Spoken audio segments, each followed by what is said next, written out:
My name is Samuel Harris. I'm 27 years old, and I'm a full-time worker. I'm employed at a factory for a major outdoor product manufacturing company. I landed this job when I was around 19. At first, it was just a part-time gig. One day, the plant manager approached me and asked, "How about becoming a full-time employee? My educational background and job history are somewhat different. I finished middle school and that's about it."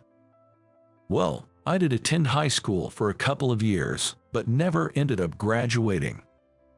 It's not like studying was boring or anything like that. For me, school itself was too dull.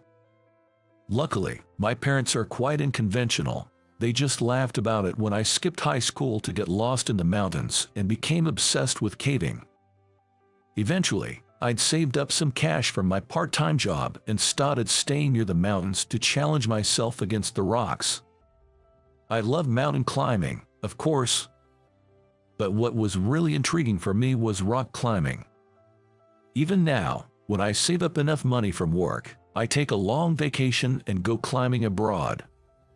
You could say I work to fund that. Your work is meticulous. It really helps us out. The plant manager takes a good care of me, always checking in on me. I truly appreciate how warmly he welcomed me, a mid-career recruit with only a middle school education. "Boss, if you keep praising him like that, he might get a swelled head." There was a teasing voice that I haven't heard in a while. Even in the same work clothes we wear in the factory, her charm is undeniable. Valerie Peterson is in charge of maintenance at the head office. She probably came from the headquarters to check a system that's been having issues since last night. Her long black hair is perfectly straight, and her skin is as smooth as porcelain. She has 2 cute beauty marks on her left eye. From the first time I met her, I was smitten with her. "What, if you were here, you should have shown your face sooner," I retort, a little too happily. "I didn't come here to see you, Samuel." She sticks out her tongue as she playfully teases me. But I have learned by now. She just appears innocent. I mean, I'm probably the only one who likes coming over to such a remote place so quickly. "Plant manager, you gotta handle the systems more carefully," she chides. Her sharp tongue is famous both within the company and at the factory. She's undeniably beautiful, but has a sharp tongue and has an oddball personality. The guys at the factory seem to be hesitant about interacting with her. "You staying over tonight? Got a spot right next to me if you want," I say, another one of our usual playful exchanges. It's a well-known fact in the factory that I'm head over heels for her. Every time I see her face, I can't help but try to woo her. But she's always so deft at deflecting my advances. There were times when my spirit nearly broke, but well, I've decided to take my time to win her over. "Plant manager, looks like Samuel wants to share the covers with you," sidestepped my words as usual. Valerie chuckled away. After that, Valerie told the plant manager that she had some important matters to discuss and disappeared into the office. From the window, the plant manager looked ecstatic. Something good must have happened. I get transferred to the headquarters. After work, the plant manager called me in and told me I was being promoted to the headquarters. This meant a step up in my career. Seems like Valerie was the one who brought in the official orders. "You're young and know what you're doing. You'll be competent at the headquarters too. Why don't you aim higher?" the plant manager passionately said to me. I was a bit thrown off by this sudden event. It's an order from the company and probably non-negotiable, but I'm really fond of this place. First of all, the headquarters are in the middle of the city. There's no trace of the mountains and rocky landscapes that are the bedrock of my lifestyle. I seriously wondered if this might be the time to leave the company. According to the plant manager, it seems he was the one who recommended me for this position. I believe it was out of sheer goodwill. The orders have been issued. There is no room for you to say no at this point. There's some employee housing options available at the headquarters. You can choose a place to live from the list," Valerie said, handing over the information about the housing. I took, standing with an empty mind. "I get what you might be probably thinking, Samuel, but running away without giving it a shot, that's what we'd call being a chicken," she said. Her words steeled my resolve. Running away was different from making a choice for myself. "Running away, watch me, I'll give my all in," I retorted. If one were to say it was a tit-for-tat response, they'd be right. And just like so, I was transferred from the familiar factory nestled in the mountains to the bustling headquarters in the big city. Once my transfer to the headquarters was finalized, I was swamped with handing over my duties and preparing for the move, but I finally managed to settle in. Looking up at the headquarters building, my mouth fell open at its sheer size. The amount of people going in and out was dizzying. On top of that, the building was apparently smoke-free. Lately, I've been feeling the squeeze as a smoker. The first thing I did at the headquarters building was to look for a place to smoke. I showed my ID card to the reception, confirmed my department, and asked about the location of a smoking area.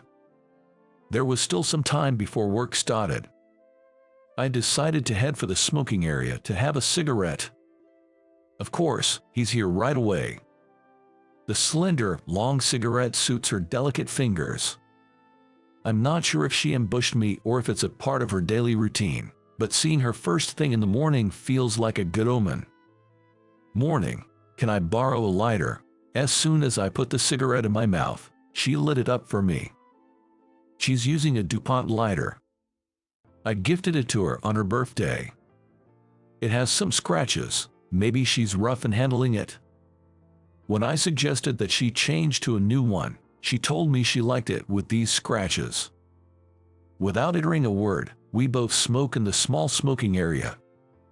We don't need to seek out conversation each time. Being with her just feels right. What's this? The moment I finished one cigarette and put a second one in my mouth, I took another look at her. Usually, when we meet at the factory, she's in work clothes, but this morning, she was in a black suit with high heels. There's a slit in her long skirt.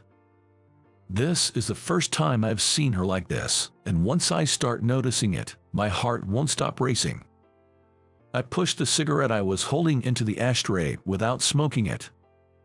What a waste. "You're not going to smoke it?" Looking at my suspicious behavior, she raised an eyebrow in puzzlement. Then she smiled with a soft expression I'd never seen before. "You're always so laid back, no need to be nervous." She seemed to have misunderstood my suspicious behavior as being nerves on my first day of work. To be honest, the first day at HQ is no big deal, and I'm not nervous at all. I wanted her to be aware that it's her that's making me nervous and acting strange. "Oh, by the way, your female supervisor is a real piece of work. Be prepared." That's what she said as we left the narrow entrance of the smoking area shoulder to shoulder. And I would soon come to understand the meaning of her words. My department is located on the floor below hers. The building is huge. Seeing her face regularly is unlikely. As I head to my assigned area, I can feel a troubling atmosphere at the staircase in the hallway, and for a moment, I thought about turning right around and going home. But I remember the encouragement I received from Valerie and opened the door to the floor. "Why is it taking you so long to do such a simple task? Your overtime pay isn't your pocket money." As soon as I open the door, a shrill voice hits my eardrums. In a high, sharp voice, this woman is yelling at a male employee in front of her. Apparently, she is the boss Valerie was talking about. Despite her petite size, she's full of force. The supposedly big male employee is getting smaller and smaller. If you can't do it, just say so. If you're incapable, that's just how it is. I don't want to hear "I'll try harder now." Every time the male employee says a word, she keeps yelling like a machine gun. I found myself oddly impressed at how she could spew out such belittling words.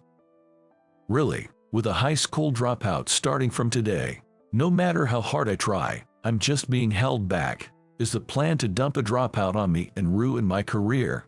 It seems like I'm the target of her wrath. The male employee getting yelled at must be just a victim of her displaced anger. I feel bad for him. Nice to meet you. I'm starting here from today. My name is Samuel Harris. I'm a high school dropout. Raising my hand, I let out my first greeting in a voice loud enough to echo around the floor. The floor went silent for a moment. The woman who had been shouting was taken aback and seemed at a loss for words. Looking forward to working with you. As I bowed my head toward the female supervisor, she seemed to snap back to reality. The rest of the morning meeting was as tense as walking on eggshells. When the woman introduced me to other employee, she emphasized that I was a high school dropout, worked in a factory, and a mid-career hire. The way she spoke made it seem like those attributes defined my worth. To be honest, it was a gut punch to listen to. I can't see anything but you tarnishing the company's reputation, but do your best. The woman, looking down on me with a condescending tone, was named Jennifer Stevens. Being a department head at 38 is quite an accomplishment. She seemed to be ambitious and mentioned her career every other sentence.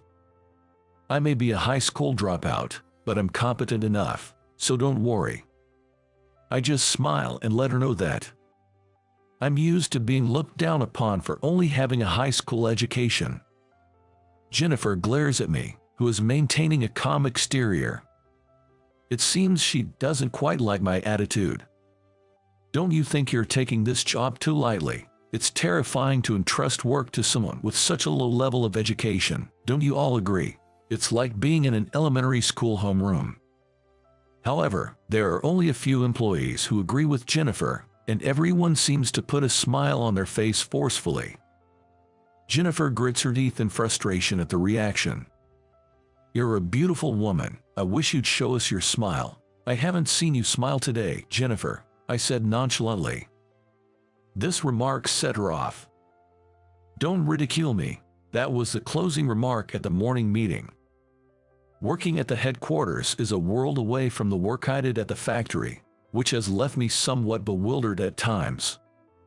Thankfully, my colleagues are all good people. They are always willing to take the time to answer my questions. It seems my first day's morning meeting went quite well. My supervisor Jennifer, on the other hand, gives me a hard time daily, which doesn't go unnoticed by the others. A majority of them seem to sympathize with me. The reason is rather straightforward. I've always been a meticulous worker, and there's nothing to criticize about my work performance. Most of the gripes Jennifer has with me are about my level of education. My colleagues are slowly growing tired of this baseless harassment. You miss the mountains, don't you? She blew out a puff of purple smoke at the smoking area and asked me that question. I gave a curt reply, yeah, kinda.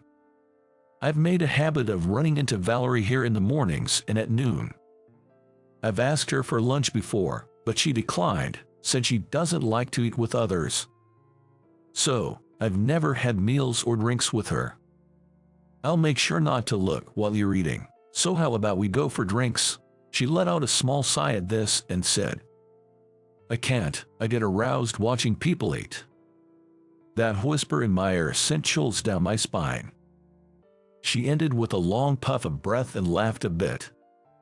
She was clearly making fun of me. Oh, by the way, the new part-timer will be assigned to your team in the afternoon. Be nice to him. Her network of information is incredibly detailed and extensive. She explained to me that she moved between different departments for maintenance, and that's why she knew so much. That made her an inside informant, apparently. As Valerie had informed me, when I returned to my floor, I saw the new part-timer. He was still young. In front of him was Jennifer, with a sullen face. Under the pressure of Jennifer's pressure, the part-timer was looking down. So after the middle school graduate, now a high school graduate, are you trying to ruin our department? How come you had the audacity to apply for our part-time job? Aren't you ashamed of your education? She was throwing sharp words at someone who had just finished high school. She is said to have graduated from Harvard University. I think that's truly a prestigious education.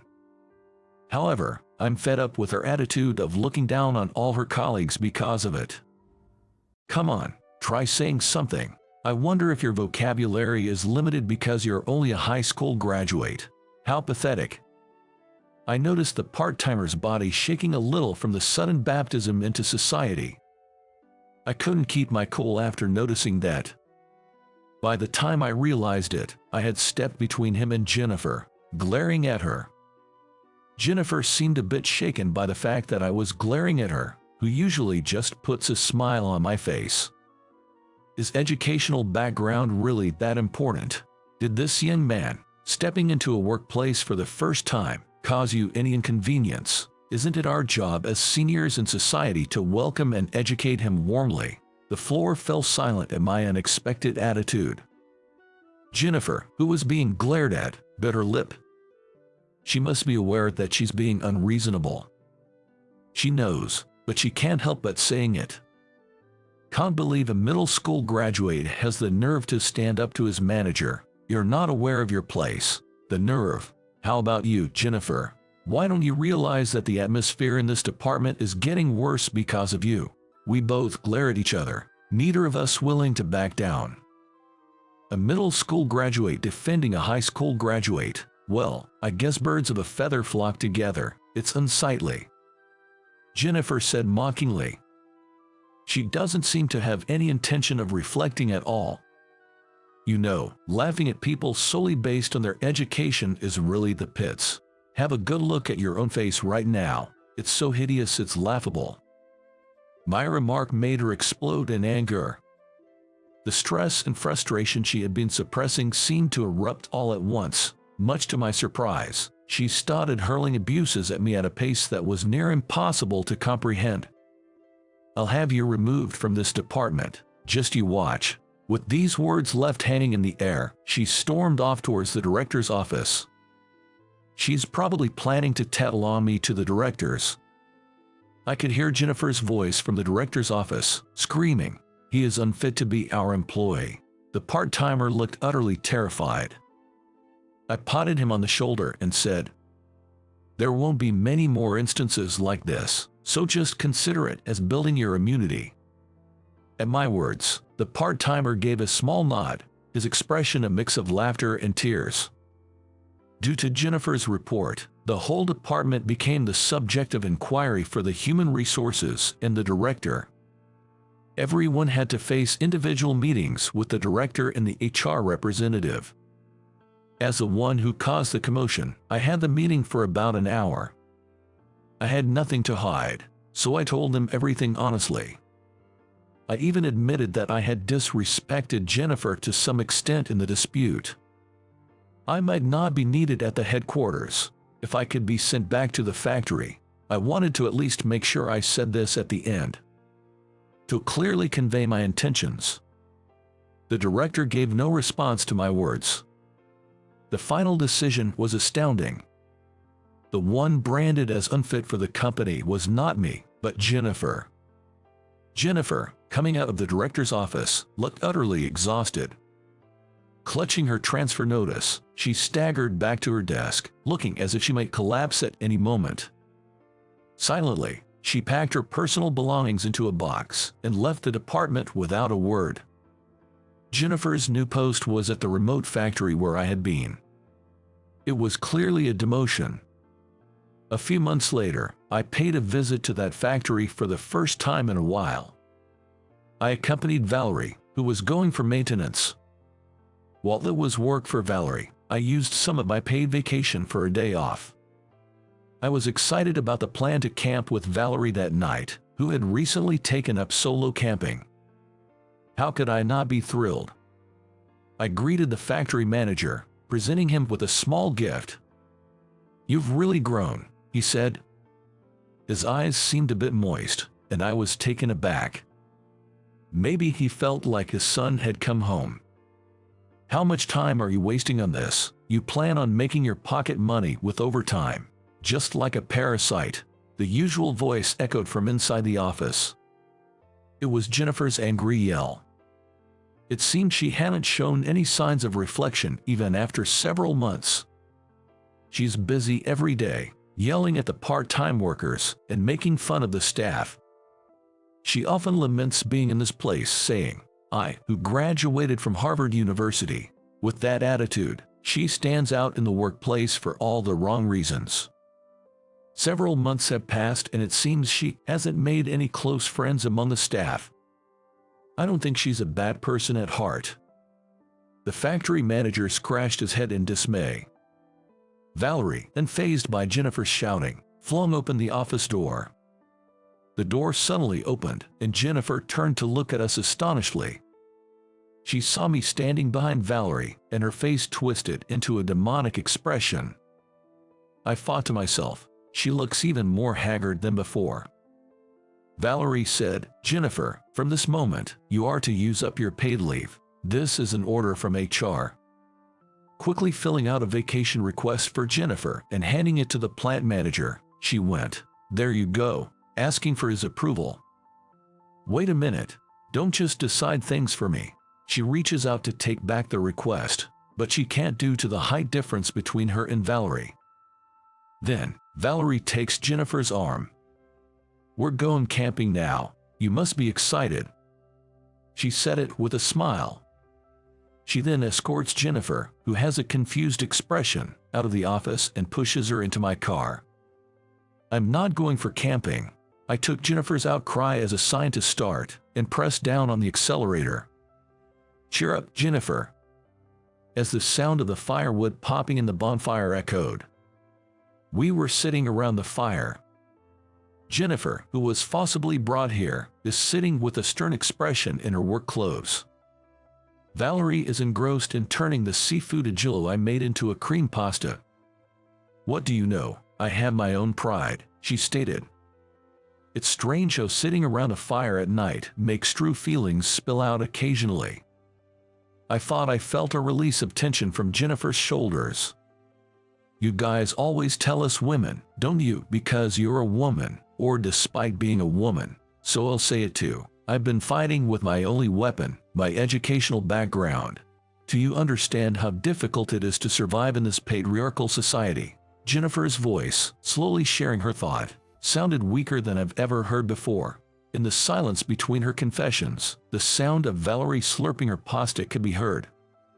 "Valerie, stop slurping your pasta, chew." In response to my words, Valerie slurped her pasta even louder. Jennifer, watching us, chuckles quietly. "It seems Valerie hasn't thought about that sort of thing at all," she says.